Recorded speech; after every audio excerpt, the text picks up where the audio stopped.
everybody. Today we're going to be talking about the fake it till you make it approach. We're going to be talking about why it's so effective and how you can implement it in the correct way so that it can be effective for you too. So let's just get straight into it.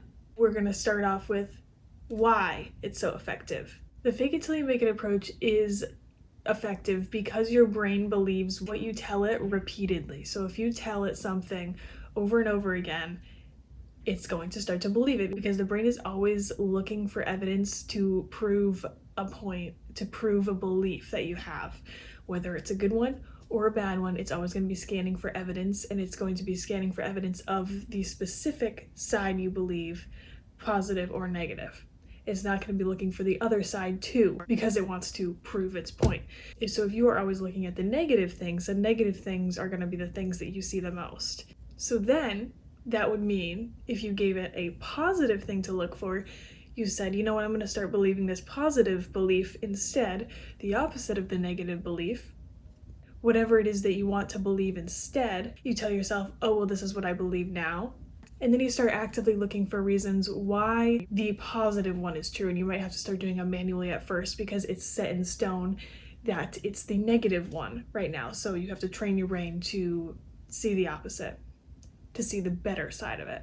So the fake it till you make it approach, going off of this type of thinking, is exactly that. You pick the positive thing you want to believe. So say you are not very confident, you have some social skill issues, you have some insecurities, whatever makes you feel not confident. You would then start to look for reasons to prove your point that you are confident. And additionally, because there's certain things that are specific, like certain insecurities or social skill issues, you're going to start telling yourself, I am good at these things. But you're not just going to tell yourself these things, you're going to prove them to yourself by going out and practicing them. Even if you suck at it at first, it doesn't matter because you're going to practice. So in addition to just telling your brain, oh yes, I am actually good at these things, I'm totally good at these things, I don't know what you're talking about, I've never been bad at these things in my entire life. Just basically gaslight your brain into thinking the positive. If other people can do it to you, you can do it to yourself too.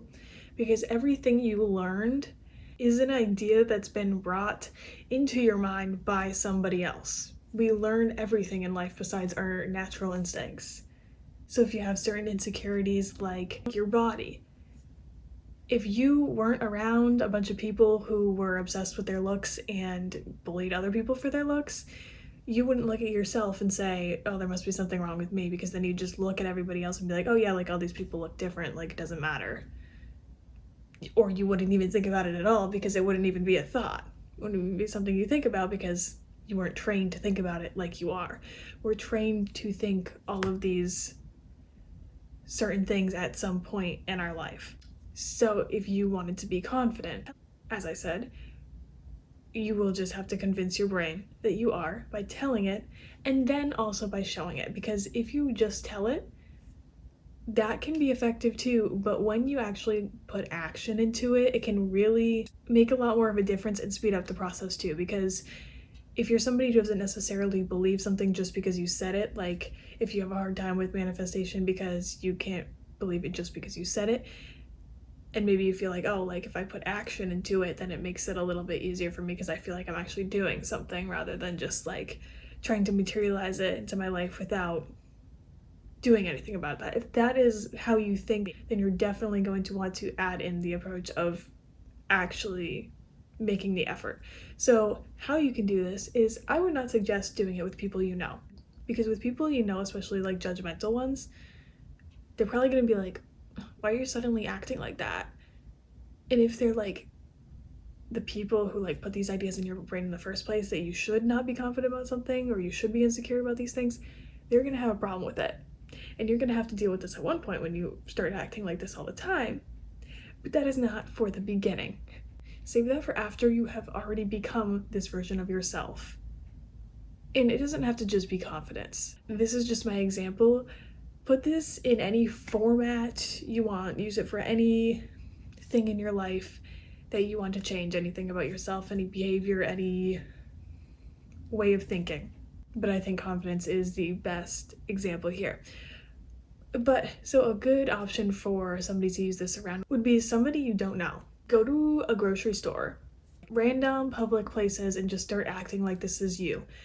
They don't know you, so it's not weird if you start randomly acting like this one day when you've never acted like it a day in your life. And you're not going to get the same reactions as you might expect from a family member, like, why are you suddenly acting like that? You would just get, oh, that's just how this person is, because these people don't know you. So they're not going to judge you for suddenly acting a different way. They're just going to be like, oh, this is normal. And also, people don't think about you or their experiences as much as you think they do. So don't be self-conscious if you like go in there and you like mess it up and you're like, oh, I just looked like an absolute idiot. Nobody cares. Like, you're good. They're thinking more about themselves than they're thinking about you. So also remember that when you're trying to switch up whatever it is you're trying to switch up. You can be whoever you want. You can be whatever version of yourself you want to, and you can change it whenever you want to. You don't have to be the person that you have been constructed into by other people, the person that you don't actually want to be. So figure out who it is you want to be, what things, what habits, what problems that you can fix just by acting differently. Figure out what they are, what you want to change, and how you're going to change them, and use this fake it till you make it approach. The more you do it, the more your brain is going to be like, oh, like this is who we are. This is the new normal. Because again, the brain is always looking for evidence to prove a point. So if you give it a point, you practice it a few times, you manually look for evidence to prove your point, because you do have to train it into the system. It doesn't just work for, oh, I'm suddenly this way, because you've already been trained in the old programming for whatever the old belief is that you don't want to be anymore. So you gotta make that change, and then you gotta manually kind of put it in the system, and then you have to look for evidence that the other one is not true. That can help get it out of the system faster too. You'd be like, that's not actually true, you know? So honestly, just look at your brain like a computer program. You can program it whatever way you want. If you don't like it some way, switch it up. Change up that programming and say, actually, we're doing this instead. Train it in there and do it. Okay, so hopefully that all made sense. And this approach can help you, and you understand why it can help you. And that is it for today's video. I will be back with more videos very soon. Thank you for watching this video. Don't forget to like, subscribe, and leave a comment. You can also comment any video suggestions that you have if there's anything you would like to see. And I would like to thank you for watching this video, and I hope you have a great rest of your day.